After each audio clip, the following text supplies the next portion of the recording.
তোরা তো আবার আইবি, তোরা জব করে ফেলাই দিবি। যেদিন মামলাটা এফআইআর হয়েছে কোর্টে, এই দিনই আমাদের বাড়িঘর ভাঙচুর করছে। ময়নাতদন্তের রিপোর্ট পাওয়া মাত্রই বোঝা যাবে এটা স্বাভাবিক না অস্বাভাবিক মৃত্যু। ঘটনা হচ্ছে ভাই একটা হেরিঘাট নিয়ে আর কি, ইজারা পত্তনের বিষয়।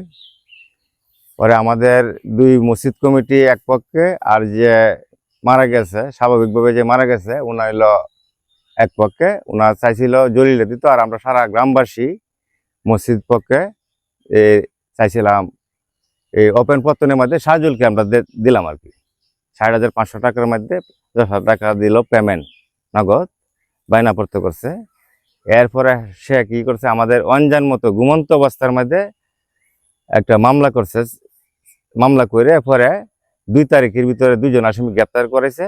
এই দিনই কি হচ্ছে, সে স্বাভাবিকভাবে অসুস্থ হয়েছে তার বাড়িতে, তাকে নিয়ে সে হাসপাতালে গিয়ে মৃত্যুবরণ করছে। এই হলো আমাদের ঘটনা। এর পরিপ্রেক্ষিতে এই ঘটনাকে কেন্দ্র করে তারা গ্রামে আমাদের সকল ফ্যামিলির উপরে ভাঙচুর, অত্যাচার, অবিচার, নির্যাতন চালিয়ে যাচ্ছে। আমার একটা আকুল আবেদন দাবি সরকারের কাছে, যদি আমি কোনো অন্যায় করে থাকি তাহলে আমার এই বিচার হোক, আর না হইতে আমি সূক্ষ্ম তদন্তের মধ্যে আমি এটা পাইসালা চাই। উজ্জ্বল স্বাভাবিকভাবে মৃত্যু হয়েছে নজরুল মেডিকেলে। মৃত্যু হওয়ার পরে তারা মামলা করছে, মার্ডার মামলা। আমরা তো মার্ডার করিনি।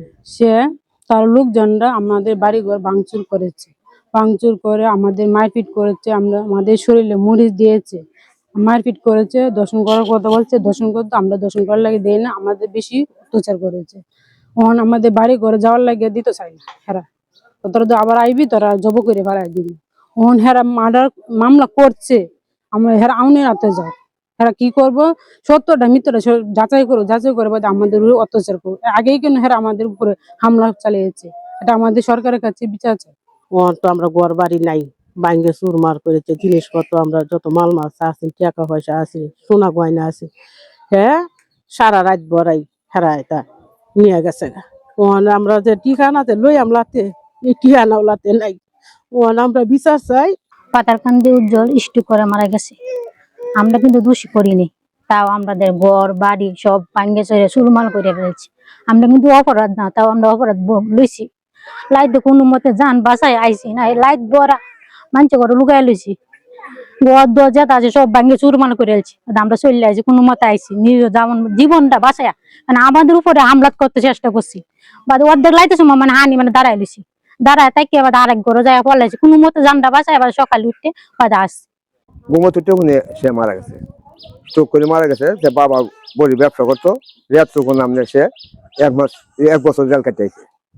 সে বাবা ফুর আছে, বাবা আমাদের স্ট্রোক করে মারা গেছে। তার উপরে কেউ আঘাত করে নাই, সে আঘাত পাত্র সে মারা গেছে না। আমরা সাথে প্রায় 1.5 ঘন্টা আলাপ করছে আমার সাথে আর ইনওয়ান সভাপতির সাথে। সে এই কথা বলে না কখনো যে আমার শুধু একজন হাত দিতে পারে, আমার দৌড়ান দিছে। 1.5 ঘন্টা আলাপ করে এই আলাপই করে নাই। আর আমরা 3 দিনের সময় দেও, 3 দিনের ভিতরে আমি ফাতা আনতে কোনো লোক তাক বলা দিতাম না। আমরা তো এটা সত্য উদ্ঘাটন করে দেখান আপনার কি হয়। এটা তো অনেক তো এইগুলি কাজ করছে, খালি বাড়ি ঘর ভাঙছে না, মেয়েদের উপর নির্যাতন। এই মেয়েরা বাসা থেকে আমি নিজে মার খেলাম। উজ্জ্বল মেডলকে তো আমরা মনে কোনো ঝগড়া কাজে ছিল না, কোনো এই গ্রামে কোনো ঝগড়া কাজে কোনো কিছু ছিল না। উনি একটা মিথ্যা মামলা করে আমরা 2টা লোক ধরায় নিয়ে গিয়ে পরে মনে করেন উনি অসুস্থ হয়েছে, কিভাবে গেছে মেডিকেল থেকে মনে করেন উনি মৃত্যু হয়েছে এই স্বাভাবিকভাবে। তারপরে মনে হয় এটা কেন্দ্র করে এই দিনেই 10টা 11টার দিকে রফিকের বাড়ি ভাঙচুর করার পরে একটা আতঙ্ক সৃষ্টি হয়ে যায়। আতঙ্ক সৃষ্টি হওয়ার পরে আমরা সবাই গ্রামেতে বউ বাচ্চা পেয়ে আমরা গেছি। এরপরে মনে করেন কিছুদিন পরে একটা মামলা এই কোর্টে কইরা, যেদিন মামলাটা এফআইআর হয়েছে কোর্টে, এই দিনই আমাদের বাড়িঘর ভাঙচুর করছে। আমাদের মা বোনদের চিরতাহানি মানে অনেক মারামারি করছে, শরীরে আঘাত আছে, একজন কোমরে ব্যথা হয়েছে, একজন ফার দিচ্ছে পায়ের মেয়েদের। এরপরে ছাত্র 2টা বইনা ছিল আমাদের, তাদেরকেও মারপিট করছে। বাড়ি ঘরে আমরা যাইতে পারতেছি না। আমরা বাংলাদেশ সরকারের কাছে বিচার চাই, আমরা যদি অপরাধ হই আমার বিচার সরকার করবে। আমরা 2টা লোকের ধরাই দিছি 9টার সময়, আর সাড়ে টপ করছে 11টার সময়। তার হানি হাঞ্জি ডালছে, ডাইলে লইয়া আনে গেছে নজরুল মেডিকেল। গেলে হ্যাঁ ওষুধ বড় করছে করলে হ্যাঁ এই মৃত্যুর ঘোষণা হয়েছে। হ্যাঁ এই ব্যাপারে তো বাবা আমরা জানি না, আমরা কই তো হয়তো আমরা বুঝতেও না। ইয়ার পরে দে এই ঘটনা লইয়া হ্যাঁ মাদক ব্যবসা ট্যাবসা করে, বাবা সাবা গাঞ্জা গুঞ্জা বিয়ে কিনে করে। হ্যাঁ এই ঘটনা লইয়া বাবা অত বড় ঘটনা করছে কইরে আমরা গড় দর বাংসুর কাছে এইভাবে এই মুহূর্তে আমার স্বামী আর আমার ভাই কি আসামি হইরা, আমার ভাই আর আমার স্বামীর আগে ধরে দেখছে। তো মার্ডার মামলা ফিরবালি এই দুইটা লোকের কি আসামি দেয়। হ্যাঁ এদের বাবা আমরা বিশ্বাসে আমরা মাইরে কিলা রাস্তা হারাইছে, বাবা আমরা মা নির্জর কিচ্ছু বাবা বাঁচে না। আমরা রাস্তা রাস্তা ঘুরতেছি আর আমরা এই সেই কইরে আমরা চলতেছি, হিন্দানো কাপড় আমরা লইয়া বাইরেছি না, আমরা গয়না গাড়ি টাকা পয়সা যা আছি সম্পূর্ণ লয়ে গেছে। ফরেন্সিক ডাক্তার কর্তৃক ময়নাতদন্তের রিপোর্ট পাওয়া মাত্রই বোঝা যাবে এটা স্বাভাবিক না অস্বাভাবিক মৃত্যু। আচ্ছা, আর একটা প্রশ্ন, যে দুজন আসামি হাজতে থাকা অবস্থায় আবার ওদেরকে মার্ডার কেসে আসামি করা হলো, এটা কিভাবে সম্ভব? আসামি তো অনেকেই করতে পারে, আমরা তদন্ত করে কে দোষী কে নির্দোষ আমরা ওইভাবে ব্যবস্থা নিব, আইনগত ব্যবস্থা নিব।